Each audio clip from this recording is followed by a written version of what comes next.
Je vais essayer. Déjà, pour commencer à vous dire que, attendez, je vais juste couper un micro. Il doit y avoir un micro d'ouvert quelque part. Voilà, ça y est. Je ne sais pas qui c'est qu'il y a. Jean-Paul, tu pries le Seigneur. Seigneur Père éternel, merci encore une fois pour cette grâce que tu nous fais d'être au pouvoir ici en ton nom, Seigneur, et pouvoir écouter ta parole, Seigneur. Déjà, Seigneur, le fait d'être ici, Seigneur, c'est une grâce que tu nous fais à chacun d'entre nous. Et c'est une grâce aussi de pouvoir écouter ta parole, Seigneur. Cette parole qui fait du bien dans nos cœurs, Seigneur. Bénis ton serviteur, ton oint, Seigneur. Donne-lui, Seigneur, la parole pour chacun d'entre nous, Seigneur, et dispose de nos cœurs. Et que cette parole ne tombe pas à terre, Seigneur, mais qu'elle puisse briser notre cœur, Seigneur. Et à ton nom soit la gloire, au nom de ton Fils Jésus. Amen. Amen. Gloire à Dieu. Amen. Amen. Amen. C'est pas bon ça, amen. Amen. Amen. Amen. Gloire à Dieu, béni soit Dieu. Cette étude, alors, pour moi, ça avait été une étude à l'époque, j'étais même pas serviteur, hein, j'étais chrétien, pas simple chrétien, j'étais chrétien, hein, comme un enfant l'a dit. J'étais chrétien. Et je partais sur le chemin, j'étais en train de conduire avec ma femme, et justement, je le rappelais cet après-midi. C'était en 2009-2010. Ça remonte à 12 ans, à peu près 12-13 ans. Et là, j'étais dans la voiture, j'ai reçu ce message. C'est bizarre ce que je vous dis. J'ai reçu, mais de A à Z, avec tous les passages, tout ce qu'il y avait. Et je me suis dit, ça a été quelque chose de tellement clair dans mon esprit que sur le fait, ça m'avait impressionné. Je l'invisais de rentrer pour pouvoir prendre toutes les notes que Dieu me donnait. Et j'en ai fait une étude pour moi, ça fait très longtemps. Je ne l'ai jamais apporté à l'église. Je n'ai jamais prêché. Peut-être une fois en parlant des lumières, vous allez comprendre, mais je ne l'ai jamais apporté dans le complet. Et je pense que le moment est venu. Dieu me l'a mis à cœur. Donc, on va l'apporter. Vous savez que dans la vie, dans notre vie, il y a souvent des examens, des contrôles à faire. C'est vrai, hein, dans tout le long de notre vie, nous avons, regardez, il y a des examens ou alors des contrôles cliniques. Hein. Pourquoi? Parce que nous sentons qu'il y a une anomalie à nous sentons qu'il y a quelque chose, et notre soeur en est au courant déjà, donc on sent qu'il y a quelque chose qui ne va pas. Alors, on est obligé de passer des contrôles cliniques ou des examens cliniques. Pourquoi? Pour voir ce qu'il y a dans notre corps. Il y a quelque chose qui ne va pas. Alors, qu'est-ce qu'on fait? On passe des examens pour contrôler, pour voir s'il y a quelque chose. S'il y a quelque chose qui ne va pas, il y a temps d'y remédier. Béni soit Dieu. Et si tout va bien, tant mieux. Il n'y a rien. Merci Seigneur, tout va bien. Mais il y a des contrôles à faire, cliniques. Il y a des contrôles techniques aussi pour les voitures. Les contrôles techniques, c'est pour éviter d'avoir un accident avec une voiture. Les contrôles sont faits pour ça. Si ou non? C'est tout à fait normal. Ça des contrôles. Je pense que la plupart d'entre nous le sait. On n'aime pas trop les contrôles parce que ça nous fait payer de l'argent. Ça nous fait avoir toujours voilà, on ne sait pas si la voiture va passer ou pas. Mais selon la loi, c'est quand même important. Ça évite d'avoir des accidents. C'est comme ça. Et il y a aussi des contrôles, des examens, des contrôles bibliques. Alors, il y a le contrôle clinique, contrôle technique et contrôle biblique. Amen. Si ou non? Amen. Pourquoi? Pour voir si on est bien, si on est apte à rouler, excusez-moi, à marcher, Amen. à marcher correctement avec Dieu. Amen. Si on est apte réellement à servir, à marcher comme il se doit à Dieu. Parce que nous avons besoin d'examens dans notre vie. Et ce n'est pas moi qui le dis. C'est la Bible qui le dit. Regardez ce que va dire Symphonie en parlant d'examen. Regardez dans le livre de Symphonie au chapitre 2, verset 1, est écrit ainsi. Rentrez en vous-même et examinez-vous. Amen. Donc, il y a un examen. Déjà, dans l'Ancien Testament, c'est marqué. Nouveau Testament, 2 Corinthiens. Regardez ce qu'il va dire 2 Corinthiens, chapitre 13. Examinez-vous vous-même pour savoir si vous êtes dans la foi. Amen. Donc, c'est des examens. Et nous avons Éphésiens au chapitre 5, verset 10. Examinez ce qui est agréable au Seigneur. Amen. Donc, il y a quand même des examens à faire. Et ça, nous allons le faire. Mais pour ce faire, alors, avant de dire ça, mais j'aimerais dire que tout examen est là pour savoir s'il nous manque quelque chose. Et s'il manque quelque chose, il est toujours temps avec Dieu d'y remédier.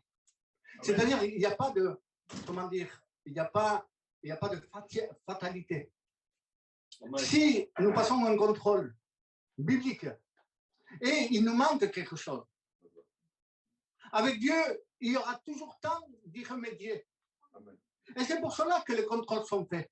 C'est pour cela que souvent nous devons nous examiner pour voir comment nous sommes devant Dieu, pour pouvoir nous améliorer.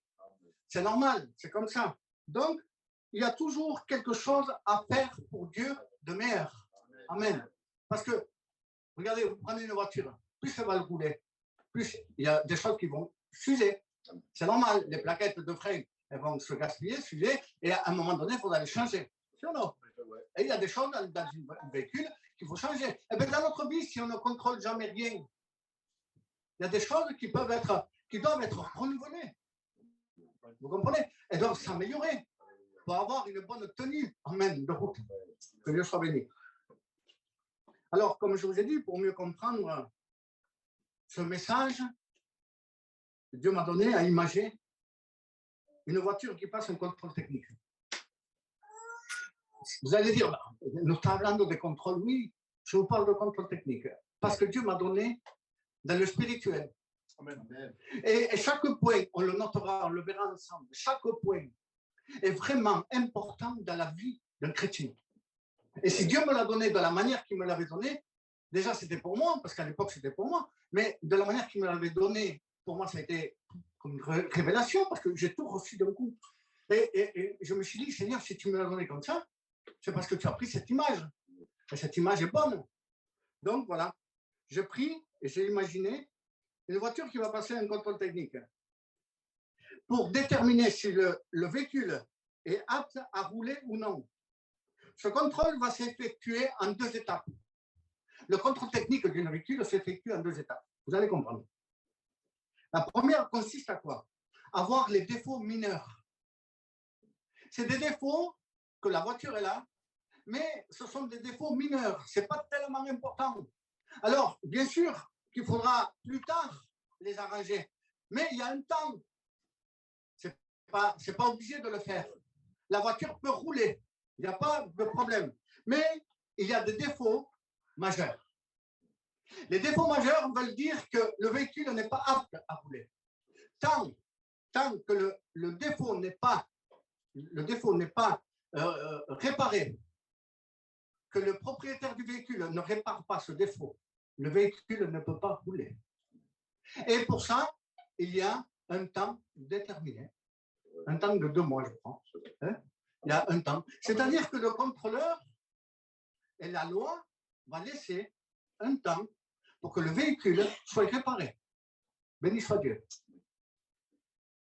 Cela veut dire pour nous quoi? Cela veut dire pour nous que quand nous approchons de Dieu, nous avons aussi des défauts, si je peux appeler ça des défauts, mais des défauts mineurs et majeurs. Les défauts mineurs, c'est peut-être, je ne sais pas, disons, le caractère. Le caractère est long à changer. Hein? Souvent, on est spontané. Ce sont des défauts mineurs que Dieu sait qu'il faut qu'on les change. Dieu sait qu'il faudra qu'on les change. La patience est un défaut aussi mineur. Hein? Surtout, par contre, qui peut devenir à la longue un défaut majeur. Vous comprenez? Parce que les défauts mineurs, à la longue, vont devenir des défauts majeurs. C'est pour ça qu'il faut les faire quand même. Amen. Mais Dieu sait qu'avec ça, on peut commencer à continuer à marcher avec Dieu et à servir Dieu. C'est vrai. Amen. Mais il y a des défauts qui sont beaucoup plus grands. Des défauts, si je peux appeler ça des défauts majeurs, qui peuvent être un danger. Amen. Mais si je vous dis un danger, parce qu'un véhicule, c'est là des défauts majeurs, elle sera un danger pour le conducteur, celui qui conduit. Mais aussi pour ceux qui vont croiser ce véhicule un jour. C'est tout à fait normal. Si un véhicule n'est pas apte à rouler et toi tu prends ton véhicule, imaginez que la direction elle est défectueuse, que tes pneus sont lisses, peu importe, je ne sais pas, et que tu vas prendre un tournant et il y a une voiture en face, tu vas te tuer toi, tu vas tuer quelqu'un. C'est vrai. Et le contrôleur, il est là pour voir exactement si le véhicule est un danger pour toi et pour les autres. Tandis que là, nous parlons de la vie spirituelle. Oui, une vie spirituelle peut être un danger pour toi si tu ne commences pas bien, pour toi et pour tous ceux que tu rencontreras un jour. J'ai vu, moi, des chrétiens être un danger pour des personnes, parler et dire n'importe quoi, et être même des fausses doctrines, rentrer dans des... Pourquoi? Parce qu'ils n'ont pas contrôlé réellement au niveau de miroir de la parole de Dieu. Alors nous voyons ici des défauts majeurs que Dieu ne veut pas. Alors là, nous voyons quoi? Nous voyons que le contrôleur, c'est le Saint-Esprit. Oui. C'est le Saint-Esprit qui va contrôler dans notre vie ce qui va et ce qui ne va pas. Il va nous le faire savoir. Parce que le but d'un contrôleur, lui, il ne va pas t'interdire de rouler. C'est ou non?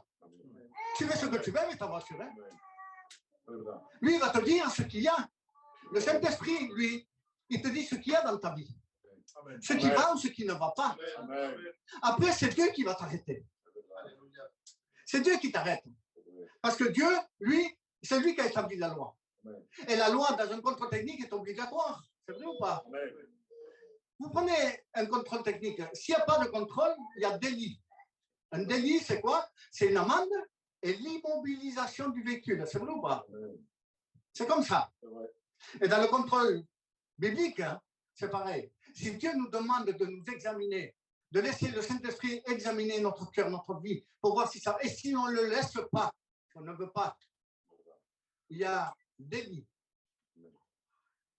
Et Dieu peut arrêter notre marche. Je vous promets que c'est vrai.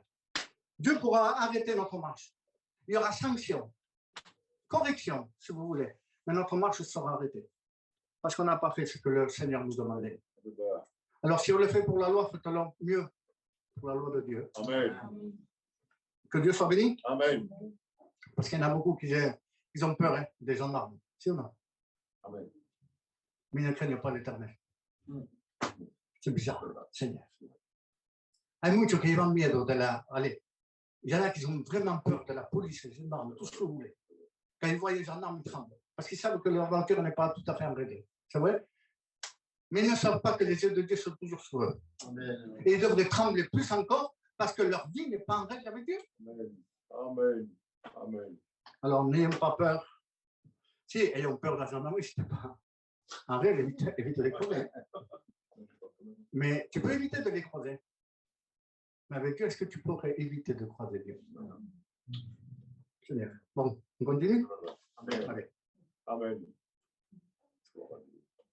Alors, premièrement, il va voir quoi?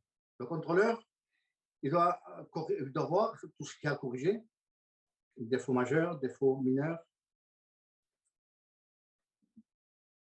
Alors, on va commencer par quoi? Il y a, je vais aller vite parce que ça va prendre du temps. Il y a 9 points à voir. On ne va pas les voir tous ce soir, ce n'est pas possible. C'est pour ça que je dis que ce message aura 3 ou 4 messages. La première, c'est l'identification du véhicule.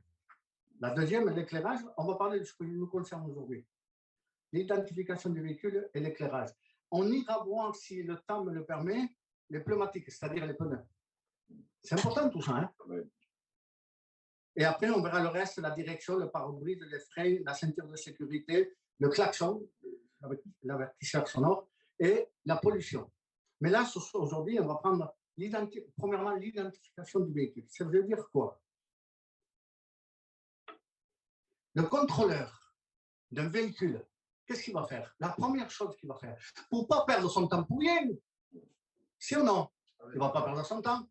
Si le véhicule n'est pas conforme à la carte grise, il y a un numéro de série sur le véhicule.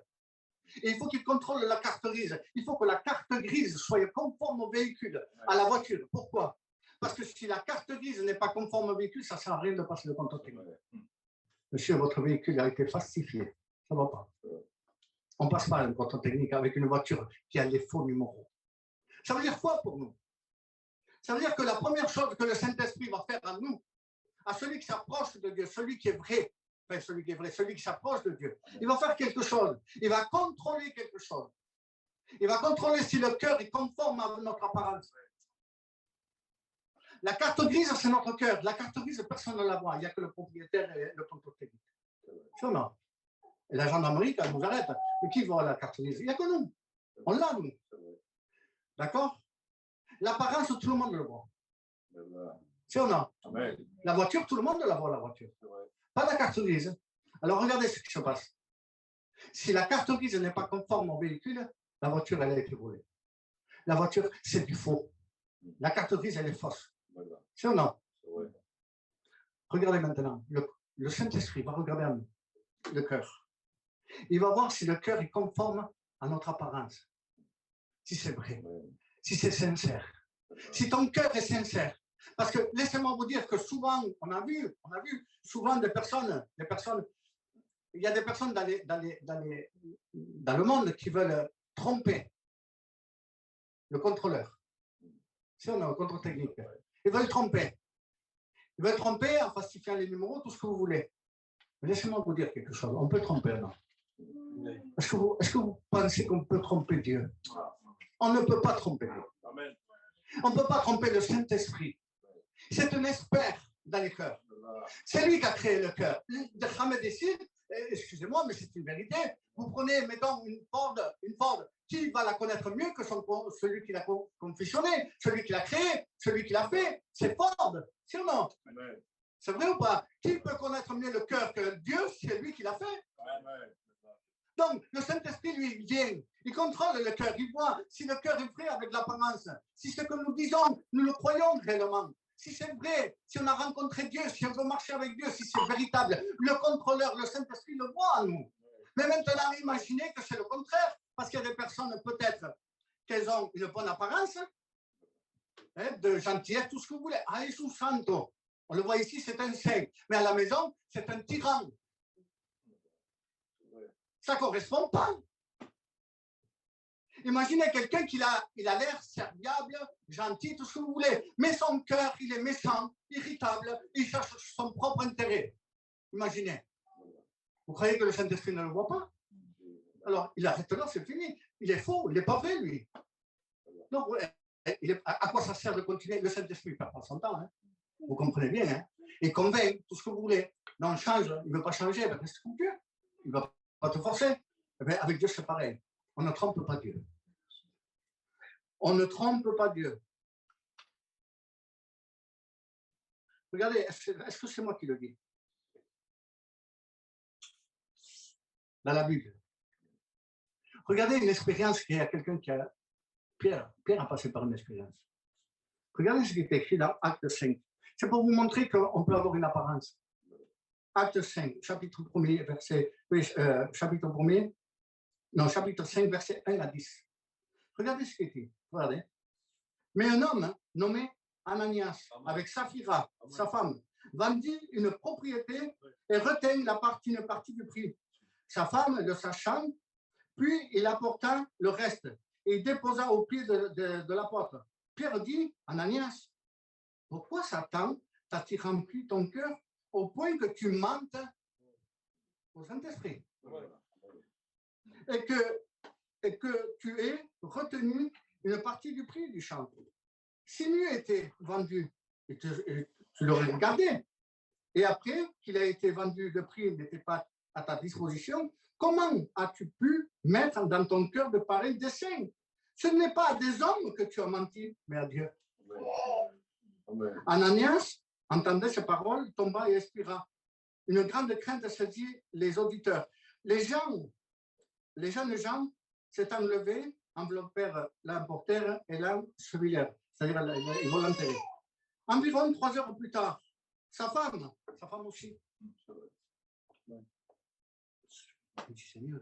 Souvent, les femmes, elles cachent les défauts des maris. Souvent, je vous dis quelque chose, mes sœurs. Si ton mari pêche, il a péché. Ne rentre pas dans son péché. Ouais. Frère, si ta femme pêche, ne rentre pas dans son péché. Ouais. Le salut est personnel. Ouais. Je vous promets que c'est vrai. Ne rentrez pas dans un péché même de votre mari. S'il pêche, ne rentrez pas dans son péché. Parce que regardez ce qui est écrit là. Environ 3 heures plus tard, sa femme entra sans savoir, elle ne savait pas ce qui était arrivé. Pierre lui adressa la parole et lui dit, dis-moi, est-ce à ce prix-là que vous avez vendu le champ? Il va répéter le prix que son mari avait dit qu'il avait menti. Et elle va dire, elle répondit, c'est à ce prix-là. Alors Pierre lui dit, comment vous vous êtes accordé pour tenter l'esprit. D'abord, il a parlé de mentir à l'esprit, mentir à Dieu et maintenant tenter l'esprit. Voici ceux qui sont ensevelis, ton mari, sont à la porte et ils t'emporteront. Au même instant, elle tombera et mourut. Seigneur, est-ce que leur cœur était conforme à leur apparence? Ça s'est arrêté là. Ça n'a plus continué. Il n'y a plus de marche avec Dieu. Ça ne marche pas. Ils ne pouvaient plus marcher avec Dieu. Parce que leur cœur n'était pas vrai devant Dieu. Leur cœur n'était pas sincère devant Dieu. Et ça ne sert à rien d'avoir une apparence. Et ça ne sert à rien d'avoir, de vouloir tromper Dieu. Tu es comme tu es. La voiture, même qu'elle a des défauts, elle a des défauts. Mais n'essayons pas de falsifier. N'essayons pas de tromper le contrôleur. N'essayons pas, parce que de toute façon, il va le voir. N'essayons pas de tromper Dieu, il va le voir quand même. Voyons, Seigneur, je viens tel que je suis. Seigneur, je ne suis pas un super spirituel. Non, Seigneur. Mais je viens comme je viens. Il y a des... Excusez-moi. Ça gêne. S'il vous plaît, vous pouvez couper les micros? Merci. C'est moi qui le fais. Merci.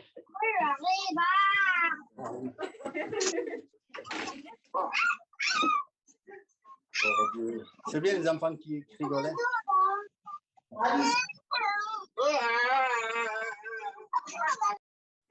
Là, ça, c'est les inconvénients. Voilà. Ça y est. Bon, si quieres cogerlo, cógelo. Celui qui veut le prendre, Allez. En prie 5 minutes. Hein, ça nous fait perdre du temps, mais on est obligé.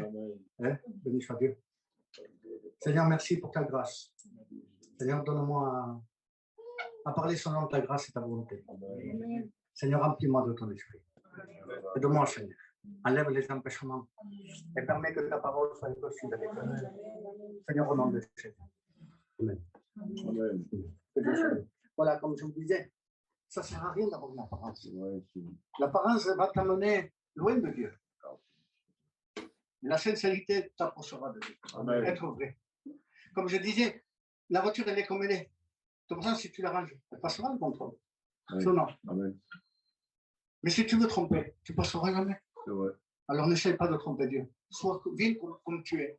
Sois comme tu es. Et demande à Dieu, Seigneur, aide-moi. Je veux m'améliorer, mais je veux le faire, mais je veux être vrai devant toi. Amen. Que Dieu soit béni. Amen. Amen. Regardez les passages qui parlent des cœurs sincères. D'être vrai devant Dieu. Regardez. Psaume 119, verset 80. Que ton cœur soit sincère dans tes statuts, afin que tu ne sois pas couvert de honte. Premier. Deuxième, Hébreu, chapitre 10. Approchez-vous avec un cœur sincère. Amen. Que Dieu soit béni. Amen. Amen. Amen. Alors, comme j'ai dit, soyons vrais dans notre cœur. On s'approche de Dieu tel que nous sommes et demandons à Dieu de nous faire passer maintenant notre étape à vie. Amen. Amen. Amen.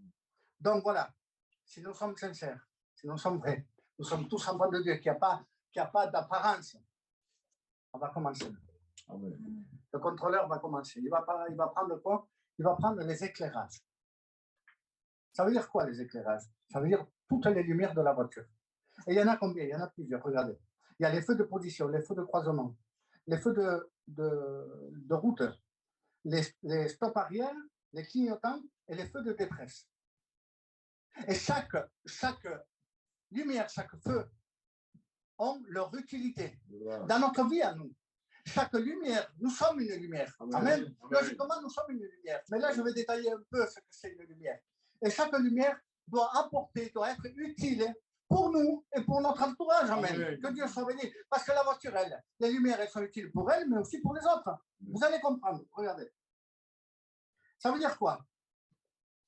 Les feux de position sont mis pour quand?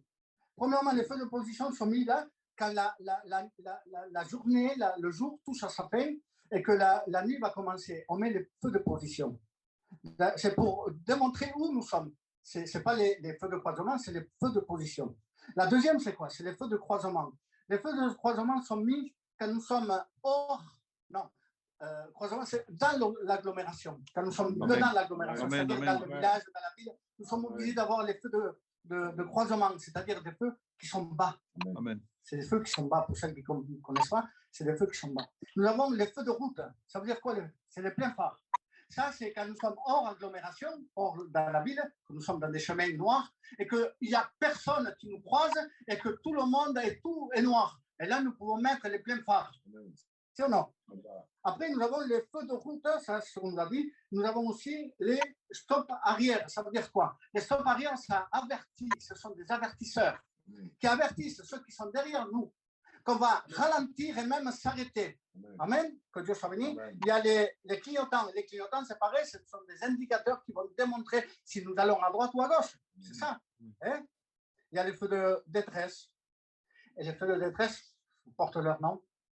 C'est quand nous sommes dans la détresse, quand nous sommes en panne. Spirituellement parlant, on peut être en panne. Donc, quand un véhicule est en panne, il met quoi? Il met les feux de détresse. Voilà. Ça veut dire quoi pour nous? Ça veut dire quoi? Pour notre vie spirituelle. Écoutez à l'écho, s'il vous plaît, c'est important. Les feux de position sont là pour indiquer notre position, d'accord? Tous les chrétiens, tous, sans exception, doivent avoir ces feux de position. C'est-à-dire, ils doivent démontrer à quelle église ils sont.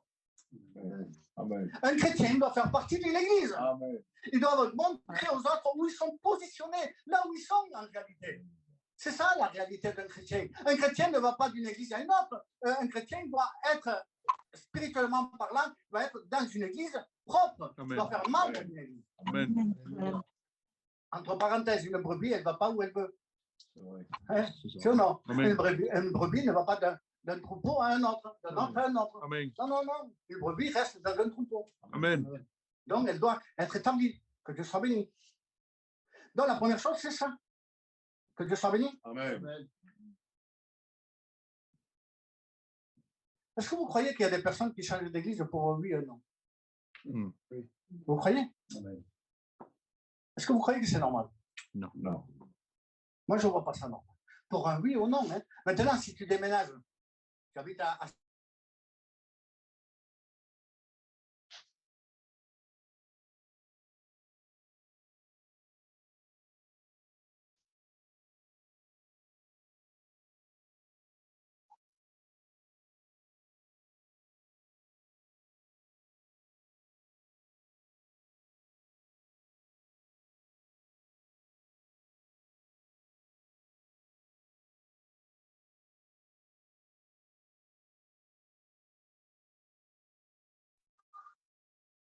non. Hein? C'est normal. Allez. Mais imaginez maintenant que vous voulez aller à 10 km, moi je reste là. Alors que Dieu vous a placé ici. Ça va pas. Dieu n'est pas d'accord. Dieu n'est pas d'accord hein, pour qu'un chrétien aille où il veut, quand il veut. C'est Dieu qui le place. Amen. Mesdames, l'Éternel Dieu prit, Genèse chapitre 2, l'Éternel Dieu prit l'homme et il le plaça lui dans le jardin d'Éden pour le cultiver et le garder. Que Dieu soit béni. Amen. Mais seulement l'homme n'a pas su garder la place que Dieu l'avait placée. Amen. Il n'a pas su la garder. Parce qu'il n'a pas su la garder, eh bien, il est parti. Regardez, 1 Samuel chapitre 13. Il entendit 7 jours, selon le terme fixé par Samuel. Mais Samuel n'arrivait pas à Gilgal. Et le peuple se dispersait, loin de Saül. Alors Saül, le roi Saül, il va commettre une erreur. Alors le roi Saül amena l'holocauste et les sacrifices d'action, de grâce, et il offrit l'holocauste. Il n'avait pas le droit de le faire. Samuel n'a pas tenu, amen, la place que Dieu l'avait placée. Dieu l'avait pris à Saül pour le faire roi. C'était pas rien, c'était un roi quand même. Mais lui, Saül, qu'est-ce qu'il va faire? Il va s'autoproclamer tout seul sacrificateur. C'était pas sa fonction. Si Dieu t'a placé quelque part, tu dois rester dans la place où Dieu t'a placé. Si Dieu t'a donné une fonction, béni soit Dieu, garde la fonction, mais n'essaye pas de prendre la fonction de quelqu'un d'autre. Si Dieu ne t'a pas placé, Samuel avait pris une position qui ne correspondait pas à sa vie. Dieu ne l'avait pas appelé à cela, et Dieu va le rejeter. Dieu rejette Adam, mais Dieu rejette aussi Saül. Pourquoi? Parce qu'un n'a pas su garder la place et l'autre n'a pas su garder sa position. Vous croyez que c'est normal? Non, ce n'est pas normal. Gardons la place que Dieu nous a passée. Alors, les feux de position sont là pour déterminer où tu es, mais reste là où tu es. Amen. Amen. Les feux de croisement, Seigneur. Les feux de croisement, ils sont là pour quoi faire? Ils sont là pour éclairer. Les feux de croisement ne sont pas là pour éblouir. Vous comprenez bien? Les feux de croisement sont là pour éclairer. Alors regardez, quand tu viens à l'église, tu as tes feux de croisement. L'église, c'est l'agglomération. Tu mets tes feux de croisement. Pourquoi? Pour ne pas éblouir les autres. Ce n'est pas des feux de phare, ce n'est pas les pleins phares ici. Ici, on ne met pas les pleins phares. Je vous dirai quand est-ce qu'il faut les mettre, les pleins phares. Ici, nous devons respecter les autres, se mettre au niveau des autres. Amen. Et les feux de croisement sont là. Quand tu croises quelqu'un dans la rue, si c'est un chrétien, même un inconverti, n'essaie pas de l'éblouir par ta connaissance. Ne mets pas tes pleins phares. Tu vas l'éblouir, il va être déstabilisé. Mais les feux de position, ils vont se mettre à son niveau. À son niveau. Vous comprenez ça? Hein? Regardez. 1 Corinthiens chapitre 9, Paul va parler. Il va dire bien que je sois libre à l'égard de tous. Il va dire, je vais aller vite. Il va dire bien que je sois à l'égard de tous, libre. Je me suis fait tout en tout. Avec les faibles pour gagner les faibles. Avec les forts pour gagner les forts. Avec ceux qui sont dans la loi pour gagner ceux qui sont dans la loi. Quoique je ne suis pas sans loi. Mais avec ceux qui sont sans la loi, comme moi je ne suis pas sans loi, pour gagner ceux qui sont sans la loi. C'est-à-dire que Paul va se mettre au niveau de tous. Amen. Mais il va dire pourquoi. Amen. Il va dire pour en gagner quelques-uns. Quand tu éclaires, toi, tu en gagnes. Mais quand tu éblouis, tu gagnes personne. Vous comprenez bien, c'est normal. Pourquoi? Parce que Paul, lui, il savait se mettre au niveau de tous. Amen. Et croyez-moi que Paul avait une connaissance à 3 étages, sinon à 10 étages. Mais lui, il ne veut pas mettre en valeur sa connaissance, il va mettre en valeur sa sagesse. Vous savez, Paul était plus sage qu'intelligent. Et pourquoi il était intelligent? Hein? Il connaissait les Écritures, il avait une connaissance, vous ne pouvez même pas imaginer la connaissance de Paul. Et souvent, Paul va dire quelque chose. Paul va dire quoi? Il va dire, je me fais tout en tout pour gagner le maximum. Avec le faible, je suis faible. Il était intelligent, Paul, hein? il était conscient de ce qu'il était, Paul. Hein? Il va dire, je suis ce que je suis par la grâce de Dieu. Oh, il avait comme maître, il a eu Gamaliel. Oh, c'était pas n'importe qui, Paul. Mais Paul, avec ta sagesse, ta connaissance, tu as une connaissance énorme. Pourquoi tu n'enseignes pas à les autres? Ah non, ils ne comprendraient pas. Ils ne comprendraient pas. Je vais me mettre à leur place. Je vais mettre mes feux de croisement. Je vais me mettre à leur niveau. Pourquoi? Pour ne pas les éblouir, pour les attirer. Amen. Les feux de croisement sont là pour attirer les gens. Ah ouais. Nous sommes là pour les éclairer, pas pour les éblouir. Le diable veut éblouir. Pour les déstabiliser. Nous, non, nous, on veut éclairer. Dieu éclaire. Une lumière, une vraie lumière, elle éclaire. Que Dieu soit béni. Et nous sommes comme ça. Nous voulons non pas éblouir les gens, mais les éclairer. Amen. Nous mettre à leur niveau. Parler avec un enfant comme un enfant.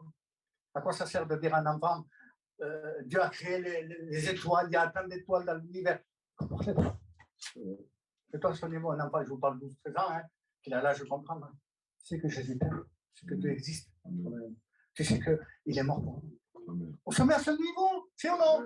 Tu sais Jésus, tu connais Jésus? Amen. Non, je vais te le raconter. Jésus, c'était un être qui était gentil. Tu parles à un enfant de 13 ans. C'est ou non?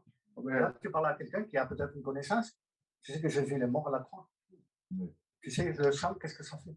Le sang, il nous purifie. Tu parles d'un autre niveau, mais tu te mets au niveau de tous. Amen. N'essayez pas d'éblouir les enfants, ça servira à rien. Et Paul le faisait. Les feux de route. Retenez ça, les feux de route, vous savez ce que c'est? Les feux de route, c'est quand on est hors agglomération, quand on n'est pas à l'église. Et si on n'oublie personne. Hein. Non, on est clair, d'accord, mais on n'oublie pas. Mais les feux de route, c'est quand on est tout seul.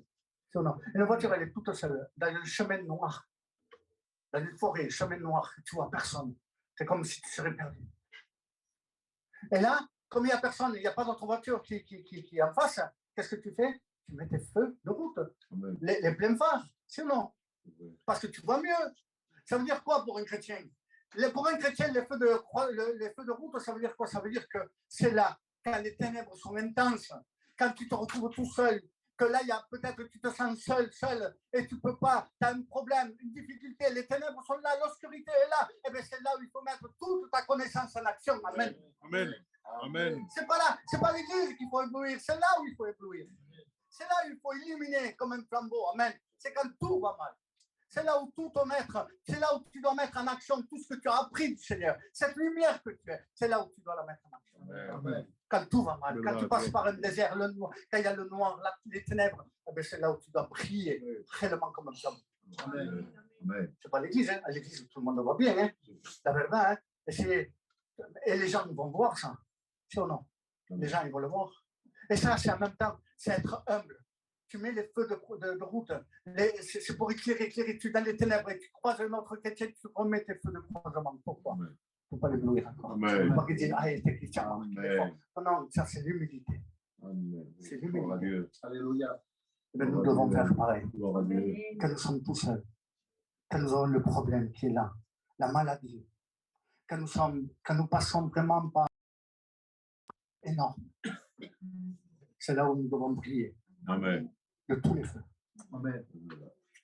Pour pouvoir mettre en action ce que le Seigneur nous a appris. De pouvoir éclairer réellement nos ténèbres. Regardez, vous croyez que c'est moi qui le dis? Regardez ce que va dire les psaumes 139. C'est quand nous agissons ainsi, regardez ce que le psaume va dire. La nuit devient lumière autour de moi.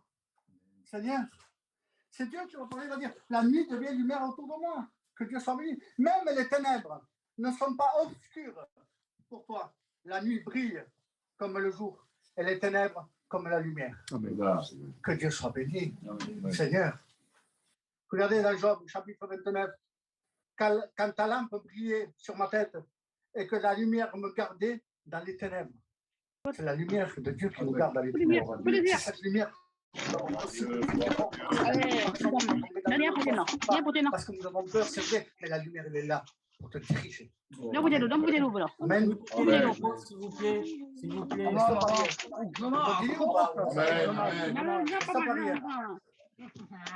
Oui,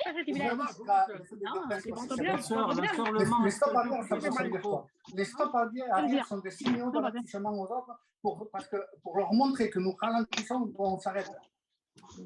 Parce qu'il y a un danger devant nous. Imagine que toi, tu es là, ton fils qui est derrière. Le mal, s'il vous plaît. Famille qui vous suivez. Et là, tu vois l'obstacle devant. Tu es dans le chemin, tu vois là. Qu'est-ce que tu vas faire? Tu vas freiner. Tu vas ralentir, tu vas freiner, t'arrêter. Mais ceux qui sont derrière, ils vont voir que tu freines. Eux, ils n'ont pas vu l'obstacle, c'est toi qui es devant. Mais toi, tu freines pourquoi? Déjà pour toi, mais aussi pour eux. C'est ou non? Parce que si tu ne freines pas, tu prends l'obstacle, mais les autres, ils vont suivre. Tu as compris? Regardez ce qu'il va dire la Bible. Ézéchiel, chapitre 3. Mais si tu avertis, c'est un avertissement, quand tu freines, tu avertis les autres que tu es en train de... Il y a un danger devant. Regardez ce qu'il va dire. Mais si tu avertis le juste de ne pas pécher et qu'il ne pêche pas, il vivra parce qu'il s'est laissé avertir. Mais toi, tu sauveras ton âme. C'est-à-dire que tu sauveras ton âme. J'ai dit, Seigneur, je ne comprends pas. J'ai dit, oui, d'accord, j'ai compris. C'est un obstacle devant. Et moi, je ne freine pas, je me perds, je me tue. Mais dans le but de ces exactement pareil. Si je n'ai pas de frein spirituel et je ne freine pas en face d'un obstacle, parce qu'il y a un péché devant, je suis obligé.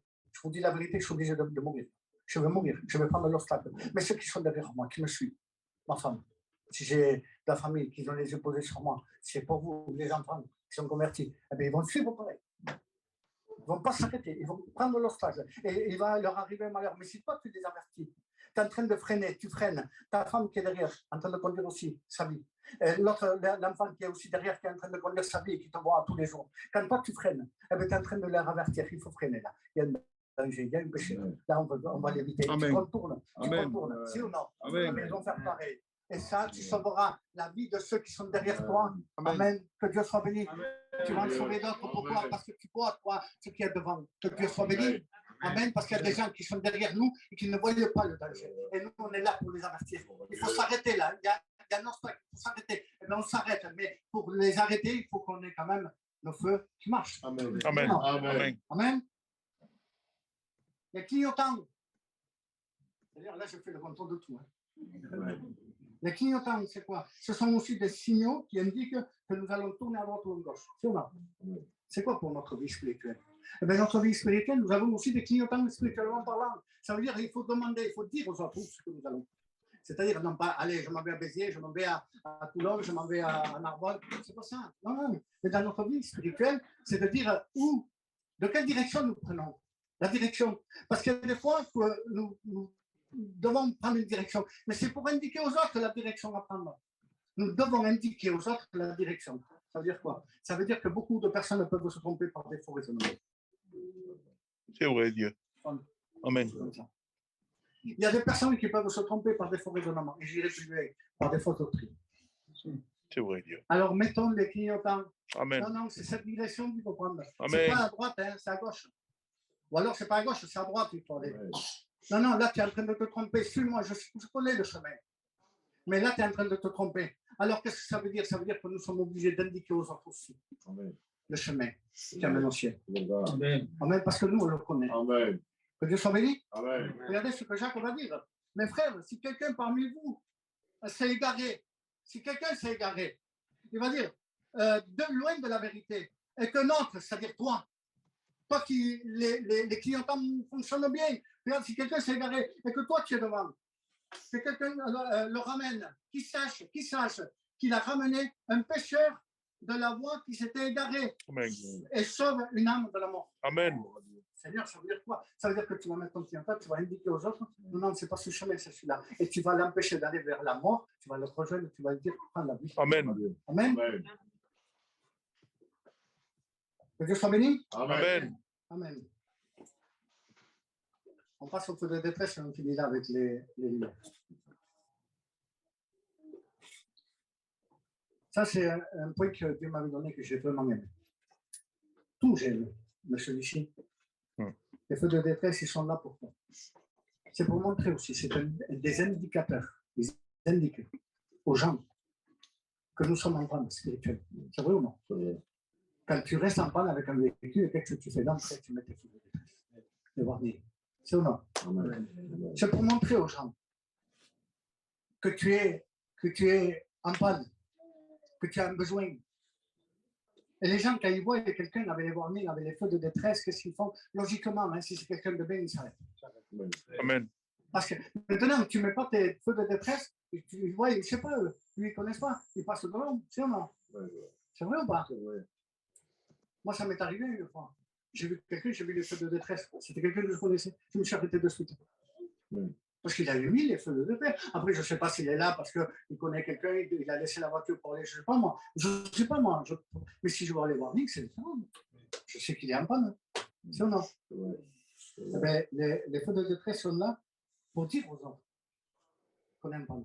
Et dans notre vie spirituelle, est-ce qu'on allume souvent nos feux de détresse? Parce que souvent, dites-moi la vérité. C'est vrai, Dieu. Est-ce qu'il n'y a pas eu des pannes spirituelles souvent? Amen. Amen. Souvent, n'ayons pas honte, je le dis, d'allumer les feux de détresse. N'ayons pas honte de dire j'ai besoin, je suis en panne. Je suis resté en panne, que ce soit d'essence, que ce soit de moteur, que ce soit d'huile, que ce soit. Peu importe, la voiture s'est arrêtée. Elle ne démarre pas. Je suis tout seul, il n'y a personne. Mon portable ne marche pas, je mets les feux. Et quelqu'un, tu es content que quelqu'un s'arrête. Qu'est-ce qu'il y a? C'est ça. Mais écoute, j'avais appelé quelqu'un. J'ai le téléphone qui marche, je vais t'aider. On va la remorquer, peu importe. Mais je vais t'aider. C'est content? Non. Mais si tu ne mets pas tes feux, comment tu veux que les gens sachent que tu n'es pas bien? Spirituellement parlant. C'est vrai, Jésus. Si tu as une panne spirituelle, tu n'arrives plus à marcher avec Dieu, ta voiture s'est arrêtée. Si elle s'est arrêtée, tu ne demandes pas de l'aide, comment tu veux qu'on puisse t'aider? Tu es trop fier. Il y a des gens qui sont trop fiers. Oui, mais c'est une Mercedes, ça fait honte de mettre les feux, les rampes, c'est en panne. Oui, mais elle est en panne quand même si c'est une Mercedes. Vous comprenez? Ah, mais c'est une Mercedes, ça fait honte quand même de mettre des. C'est en panne, quelle honte. Ou alors, je restais en panne d'essence. Tu n'as plus d'essence. Quel là, tu es Seigneur. Et si ils vont me dire, c'est quelqu'un que je vois, tu n'as pas mis de l'essence, quelle honte. Oui, mais tu es parti, hein? C'est vrai, Dieu. C'est vrai ou pas? Peu importe la panne que tu es, peu importe l'apparence que tu as eue, ça peut être un serviteur de Dieu, il peut avoir des pannes spirituelles. Si ou non? Combien de fois ça m'est arrivé, moi, d'appeler quelqu'un, de dire il m'arrive ça et ça, je ne suis pas bien. D'appeler un serviteur de Dieu, quelqu'un que je connais, quelqu'un que j'estime, un ancien, et les appeler et dire je ne suis pas bien. Il m'arrive telle ou telle chose, je ne sais pas bien. Et me conseiller, il m'a, comment dire, il a réparé cette panne. Amen. Parce que laissez-moi vous dire quelque chose. Quand une voiture est en panne, si tu as quelques notions de mécanique, tu arriverais, tu ouvres le capot, tu regardes, ah, ben c'est ça, tu le répares et tu repars. Ben, une fois Dieu, ça veut dire quoi? Ça veut dire qu'il y a des chrétiens qui ont quelques notions quand même spirituelles, qui savent réparer leur vie de temps en temps. Oh, il y a des petites pannes, on arrive, on jeûne un peu, on prie et ça repart. Ben, une fois Dieu. Mais il y a des pannes où on n'arrive pas. Imaginez, il y a des voitures, et quand tu lèves le capot, même si tu as quelques notions de mécanique, il y a des pannes que tu n'arrives pas à réparer. Et tu as besoin. C'est ou non? Et qu'est-ce que tu fais? Quelqu'un qui a une voiture qui est en panne, qu'est-ce qu'il fait? Il ne va pas l'amener au boulanger. Il ne va pas l'amener à un boucher. Même pas un carrossier. C'est pas son travail. Il va l'amener chez qui? C'est un bon mécano qui connaît. Amen. Moi, je connais un mécano, il est sera. Je suis sûr de l'amener, il va me la réparer en deux. C'est ou non? Amen. Qu'est-ce que ça veut dire pour vous? Quand vous avez une panne spirituelle que vous ne pouvez pas arranger vous seul avec des jeûnes et des prières, appelez des frères, des sœurs. Amen. Amen. Gloire à Dieu. Vraiment spirituels. Amen. Dieu a établi des pasteurs.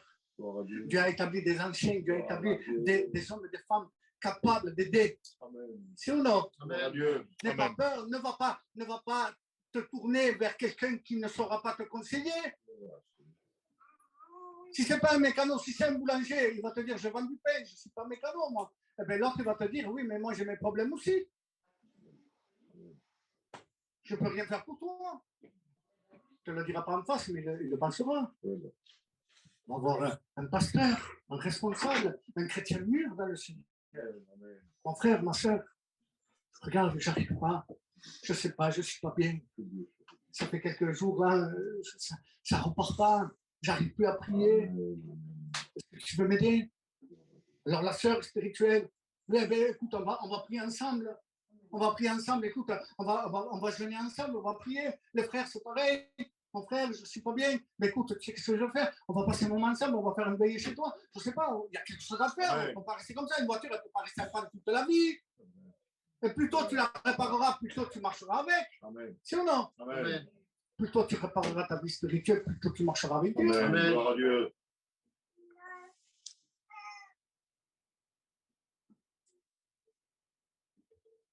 Si ton cœur, si ta voiture s'est arrêtée, c'est parce que peut-être tu as été négligent. Vous savez, avant qu'une voiture elle se mobilise, qu'elle s'arrête parce qu'il y a une panne, il y a des voyants qui l'indiquent. C'est ou non? Hein? C'est vrai. L'essence, il y a le voyant d'essence qui s'allume. Ah, j'arriverai, non, t'es pas arrivé, t'es tombé en panne. Ah, per arrivare, je connais ma voiture, je la connais, j'arriverai. Souvent, on dit, j'arriverai. Non, les niveaux sont descendus au plus bas, et toi, tu dis, je l'arriverai. Ben non, tu vas tomber en panne, tu vas tomber par terre, et il faudra quelqu'un qui te relève. Il y a des signaux qui avertissent que la voiture va tomber en panne. Il y a des signaux, des voyants rouges, qui te disent, tu vas casser le moteur. Arrête-toi. Prends du temps. Répare.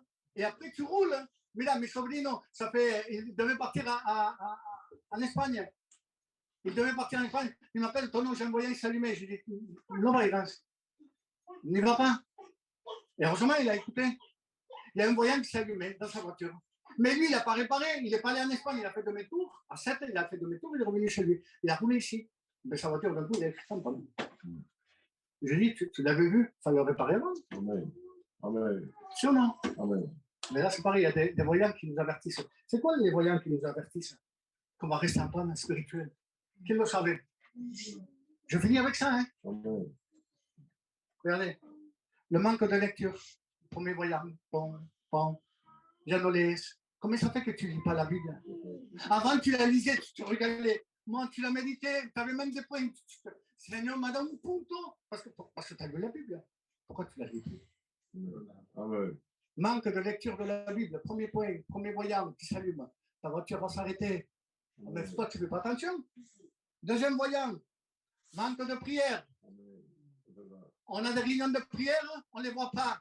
On se connecte à 6h30, on les voit à 8h, 8h moins 5. On n'a pas le temps de prier. On se lève le matin, on est tellement pressé qu'on prie 2 paroles parce qu'on est superstitieux. Si on ne prie pas, on ne sort pas. Hein. C'est devenu de la superstition. Je vous promets qu'il y a des prières superstitieuses. Si je ne prie pas, mais va dire à l'arbre, c'est pas vrai. Si tu ne te tiens pas devant Dieu, il peut t'arriver n'importe quoi. C'est vrai, Dieu. C'est pas juste prier. Seigneur, garde-moi dans la route, garde-moi dans le travail, bénis-moi, bénis mes enfants, point final. C'est pas ça la prière. On manque de prière. Amen. Amen. On ne se tient plus devant Dieu. C'est un voyant. Et un gros voyant qui s'est allumé là. On manque les réunions. Je l'ai marqué, hein. Ça fait 12 ans que je l'ai marqué, je le dis maintenant. Ne crois pas que je te le dis parce que tu manques des réunions. C'était déjà prévu que je le dise. Alors, prends-le de la part de Gloire à Dieu. Amen. On manque de réunions pour un oui ou un non. Ah oui. Pour un oui. Quand je dis un oui et un non, c'est pas parce qu'on est malade, mais la team m'a appelé venir. Elle m'a appelé, m'a dit elle m'a dit, je ne peux pas venir, elle était malade. Mais béni soit Dieu, elle m'a appelé, on a prié pour elle, je crois que Dieu va la bénir. Mais elle n'est pas venue parce qu'elle n'a pas voulu. Parce qu'elle est malade. La dernière fois que je l'ai dit, on manque des réunions pour un oui et un non. Mais des réunions, il y en a toujours. Et si c'était ta dernière réunion? Seigneur, C'est vrai, Dieu. et si c'est ma dernière réunion, je sors dehors, non c'est, je tombe par terre, c'est fini. C'est ma dernière réunion. Eh bien, je l'ai passée avec Dieu. Amen. Amen. Non. Amen. Amen. Ouais, des réunions, il y en a, parlez. D'accord. Du travail aussi, il y en a beaucoup. Hein. Ah, il y a beaucoup de travail. Tu ne peux pas travailler aujourd'hui parce qu'il y a réunion, tu travailleras demain. Vous savez, je vous dis la vérité, je fais une prière aujourd'hui. Je ne voulais pas le dire, je le dis. Amen. Alléluia. Gloire à Dieu. Seigneur, tu vois ce qu'il manque les réunions parce qu'il y a trop de travail. Enlève-le leur travail. Je vous promets que j'ai prié ça. Seigneur, quitte à l'être, enlève-le les travails, tous les travails. Comme ça, il y en aura réunion. Seigneur, si ce travail qu'ils ont, ça ne vient pas de toi, hein, si ça ne vient pas de lui, hein, et qu'il manque les réunions parce qu'ils ont trop de travail, mais ça ne vient pas de toi. Seigneur, ce sont des enfants, enlève-les le travail. Enlève-les. Donne-leur juste à manger ce qu'ils ont besoin, c'est tout. Mais Seigneur, enlève-les le travail. Comme ça, ils viendront avec toi. Amen. Amen. Je préfère que tu manques une affaire de 1 000 euros pour le payer, mais que tu ne manques pas une réunion. Amen. Parce que la réunion, c'est le ciel. Amen. Excusez-moi, je le dis comme ça. Cógelo como querés. Je dis à mon cœur, Seigneur. Gloire à Dieu. Amen. Comment on peut manquer une réunion? Est-ce que tu ne sais pas qu'il y a la réunion? Non, on savait qu'il y a une réunion. Je l'ai dit la dernière fois et on dirait que ça passe d'un côté, ça sort de l'autre. J'ai dit, Seigneur, c'est pas moi quand même, c'est toi qui parles ici. C'est pas moi. Moi, je le vois. Alors, en plus forte raison, Dieu, si ou non? Amen. Et Dieu te dit, comment tu peux manquer une réunion qui est à moi, alors que tu es en train de charger un camion, alors que tu es en train de aller faire des commissions, alors en train parce que tu veux travailler, tu manques une réunion. Et moi, je suis dans la réunion, mais là-bas, je ne suis pas moi avec toi. Tu peux manquer une réunion à cause de ça. Et je te le dis, tu ne fais pas attention. Alors, je vais t'enlever tout ce que tu as. Que Dieu saura que nous sommes prophétie. Hein? Je vous le dis. Que Dieu fasse que ce ne soit pas une prophétie. Quand je dis, je vais enlever tout ce que tu as. Faites attention. Parce qu'on ne rigole pas avec Dieu. Amen. Ah oui, mais je suis obligé. Mais faites les commissions avant. Tu sais qu'il y a la réunion. Seigneur, vous savez qu'il y a une réunion. Faites les commissions avant. Chargez les camions avant. Faites des rendez-vous avant. Prenez des rendez-vous avant la réunion. Seigneur, je fais tourner, moi, toute ma vie autour de toi.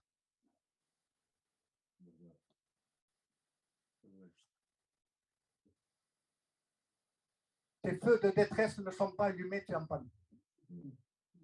Amen. C'est vrai. Et ça, c'est une prophétie. Tes feux de détresse ne sont pas allumés et tu es en panne. Spirituel. Et tu ne veux même pas le dire. Ça ne va pas. Allume tes feux de détresse et dis-le que tu n'es pas bien. et on viendra t'aider. Alléluia. C'est comme ça. C'est comme ça. Parce qu'une voiture, même si elle ne met pas ce feu de détresse, qu'elle n'avertit pas, au bout d'un moment, on passe un jour devant, elle est arrêtée. On passe 2 jours devant, elle est arrêtée. 3 jours devant, une semaine, on passe devant, elle est arrêtée. On sait qu'elle est en panne. Amen. On le sait. Même s'il n'y a pas de feu de détresse. On le sait. Dieu nous l'a montré. Pourquoi? Parce qu'elle ne roule plus. Elle roule. Alors tu as tout intérêt de mettre tes feux de détresse, demander de l'aide. On viendra t'aider. Je te promets que ça va repartir. Parce qu'avec Dieu, comme je l'ai dit au commencement, je finis avec ça, mais je finis avec ça et on passera l'autre semaine à notre passage. Mais je te promets, je te le dis comme je l'ai dit au début, avec Dieu, il y a toujours un remède. Amen. Il y a toujours une possibilité de revenir, d'être de nouveau dans le rail. Amen. Gloire à Dieu. Si ou non? Amen. Alors, s'il te plaît, que tous tes feux marchent. Amen. Et s'il y a quelque chose qui ne marche pas, et toi, qui Dieu m'a placé ici pour vous aider. Amen. Ce n'est pas une accusation. Ne prends pas ça comme une accusation, mais comme un conseil. Amen. Regardez, l'accusation, c'est tu ne marches pas avec Dieu, continue. Ça, c'est une accusation. Le conseil, c'est tu ne marches pas avec Dieu, je suis prêt à t'aider. Alléluia. Gloire à Dieu. Amen. S'il n'y a pas de l'aide, c'est une accusation, mais qui a une aide, c'est un conseil. Amen. C'est ou non? Alors, mettez-vous devant. Amen. Tu lis ta Bible? Tu pries comme avant? Tu aimes toujours les réunions comme avant? Pour la moindre occasion, tu manques? Examinez-vous, vous-même. Amen. Et on va passer à la Sainte Seine. Amen. C'est vrai, Jésus. Examinez-vous vous-même. Amen. Amen. On prie le Seigneur. Dieu de grâce et de bonté. Seigneur, ce n'est pas sur une mauvaise note que je voulais terminer, mais j'étais obligé de le faire. De dire, Seigneur, comment nous devons marcher avec toi. Nous devons resplendir. Nous devons premièrement être conformes, Seigneur. Notre cœur doit être conforme à notre apparence. Il n'y a pas d'avoir de tromperie. L'apparence, Seigneur, on n'en veut pas. Nous voulons être vrais. Même si on a des défauts, on veut être vrais. S'il y a une lumière qui ne marche pas en nous, Seigneur, oh Dieu, donne-nous à remplacer, Seigneur, spirituellement parlant, une ampoule, Seigneur. Car il vaut mieux changer l'ampoule, Seigneur, que de rester dans les ténèbres. Amen. Aide-nous, Seigneur, à examiner notre cœur, notre vie, avec l'aide du Saint-Esprit. Seigneur, que le Saint-Esprit puisse maintenant, Seigneur, éclairer toutes les ténèbres. Amen. Qu'il puisse nous dire ce qui ne va pas dans notre vie. Mais que nous puissions faire cas à cela. Que nous puissions l'écouter. Et Seigneur, y remédier. Parce que tu nous donnes la possibilité de le faire. Amen. Seigneur, changer d'ampoule, c'est rien, Seigneur. Amen. Mais tellement grave, Seigneur, ce qui peut arriver. Aide-nous, Seigneur. Amen. Aide-nous à être francs avec nous-mêmes. Seigneur, que si nous avons besoin d'aide, d'appeler ceux qui sont capables d'aider. Ceux qui sont capables d'aider. Seigneur, aide-nous à cela. Seigneur, que ton nom soit béni. Merci, Seigneur, pour ce message. Et à ton nom soit la gloire, la louange et l'honneur. Amen. Amen. J'aimerais terminer avec un verset, si vous le voulez bien. Ça parle à ceux qui sont spirituellement debout, qui marchent avec Dieu. Josué, chapitre 1er, verset 14. Homme vaillant. Il va parler, c'est Dieu qui parle à des hommes, à des femmes. Homme vaillant. Vous passerez en armes devant vos frères et vous les aiderez. Amen. Amen. Voilà ce que Dieu a dit à Josué. Gloire à Dieu. Des gens qui ne pouvaient plus marcher. Merci, Jésus. Vous passerez derrière eux, vous les prendrez, vous les aiderez. Oui, mais les gens qui étaient derrière criaient. Josué, la marche est dure, on n'arrive pas, il y a des ennemis qui veulent nous attaquer. Eh bien, allez-y, les hommes vaillants. Aidez-les. Alléluia. Et j'encourage l'Église à aider ceux qui sont. Amen. Amen. Amen. Amen. Amen. Alors, nous prions le Seigneur. On va lire la Sainte Seine. Et je vous laisse toute la place à la prière. Alléluia. Amen.